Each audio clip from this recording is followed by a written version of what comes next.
Hi hello నమస్తే, this is Ravinder Gokaram. Welcome to the comment section. Shivaji master plan. Yes, Shivaji plan చేస్తారంటే అది ఖచ్చితంగా pass అయి తీరాల్సిందే. ఆ విధంగా పాస్ అయ్యేలా ఆడే వాళ్ళు ఇద్దరు శిష్యులు ఉన్నారు, యావర్ ప్రశాంత్. సో ఇప్పుడు కూడా వాళ్ళ టార్గెట్ ముగ్గురు విన్ అవ్వడమే. ఎస్, అది ఎలాగా ఇప్పుడు తెలుసుకుందాము.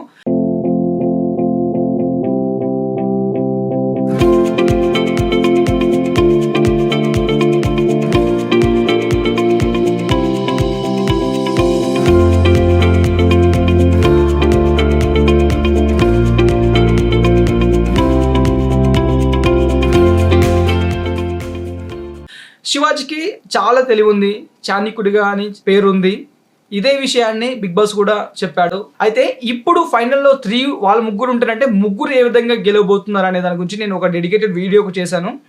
అసలు ఇందులో శివాజీ ప్లాన్ ఏంటి అనేది ఇప్పుడు మీకు ఈ వీడియోలో చెప్పబోతున్నాను. అదేంటంటే శివాజీ ప్లాన్ ఏంటంటే, ఫస్ట్ ఆఫ్ ఆల్ టాప్ 3లో ఉన్నప్పుడు కూడా ఒక సూట్ కేసు బిగ్ బాస్ హౌస్లోకి ఒక గెస్ట్ తీసుకొస్తాడు.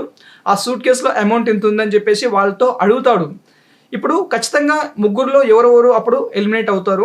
ఎలిమినేట్ అయిన వాళ్ళు ఆ సూట్ కేసుతో కాంప్రమైజ్ అయ్యి వస్తారంటే ఆ సూట్ కేసు అమౌంట్ వాళ్ళకి వచ్చేస్తుంది. ఆ 30 lakhs 20 lakhs ఇట్లా సంథింగ్ ఎంతైనా ఉండొచ్చు. వాళ్ళకి వారే వస్తారంటే ఆ సూట్ కేసు వాళ్ళకి చెందుతుంది.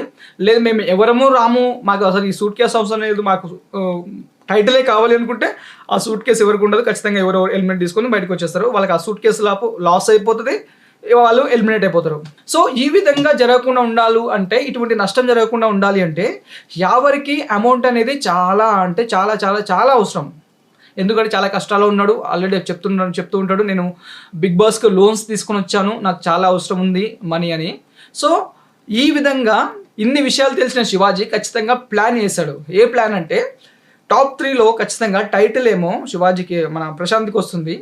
ఓకే, టాప్ 3లోనే ఖచ్చితంగా థర్డ్ పర్సన్గా యావర్ ఉన్నాడు, సెకండ్ పర్సన్లో మన శివాజీ ఉన్నాడు. అది ఖచ్చితంగా ఒక క్లారిటీ అనేది శివాజీకి ఉంది. సో అందుకోసం చెప్పేసి యావర్కి ఖచ్చితంగా ఆ సూట్ కేస్ తీసుకోమని చెప్తాడు. అప్పుడు యావర్ నువ్వు ఖచ్చితంగా సూట్ కేస్ తీసుకో, ఇది నీకు బెటర్ ఆప్షన్ అని చెప్తాడు. ఆ సూట్ కేస్ తీసుకొని బయటకు వస్తాడంటే యావర్ సెట్ అయిపోతాడు. క్లియర్గా చాలా మంచిగా సెట్ అయిపోతాడు. యావర్ శివాజీ మాట వింటే సెట్ అయిపోతాడు క్లియర్గా. సో ఇదే విషయం మళ్ళీ అది శివాజీ చెప్పినట్టు యావర్ ఏంటంటే శివాజీ యావర్ సెట్ అయిపోతాడు కాబట్టి బయటకు వచ్చేస్తాడు ఈజీగా. ఇంకా ఫైనల్గా వాళ్ళిద్దరు మిగులుతారు కాబట్టి నెక్స్ట్ వచ్చేసి సూట్ కేసు శివాజీ తీసుకొని బయటకు వచ్చేస్తాడు. టైటిల్ ప్రశాంత్ అవుతుంది. ఇది ఇప్పుడు ఫైనల్ డే రోజు జరిగే సీన్. ఇది కావాలంటే మీరు చూస్తూ ఉండండి. ఆ ఫైనల్ డే అయిన తర్వాత కామెంట్ చేయండి. నేను ఛాలెంజ్ చేస్తున్నా, ఖచ్చితంగా ఇదే సిచ్యువేషన్ జరుగుతుంది. ఫైనల్ 3లో వీళ్ళు ఉంటేనంటే జరిగే సిచ్యువేషన్ ఇదే. నేను బల్ల గుద్దు చెప్తున్నా, ఇదే సిచ్యువేషన్ జరుగుతుంది. ఎందుకంటే వాళ్ళ బాండింగ్ పైన, వాళ్ళ మీద ఉన్న నమ్మకం పైన, వాళ్ళ మీద ఉన్న నమ్మకంతో నేను చెప్తున్నాను ఖచ్చితంగా ఇది ఇలాగే జరుగుతుందని. ఇంతటితో ఈ వీడియో సమాప్తం. దయచేసి అందరూ stay tune on my channel, because ఈ సిరీస్ ఖచ్చితంగా బిగ్ బాస్ ఫైనల్ డే వరకు వీడియోస్ వస్తూనే ఉంటాయి. దయచేసి లైక్ చేయండి, షేర్ చేయండి, సబ్స్క్రైబ్ చేయండి. ఓకే, ఉంటాం. జై హింద్.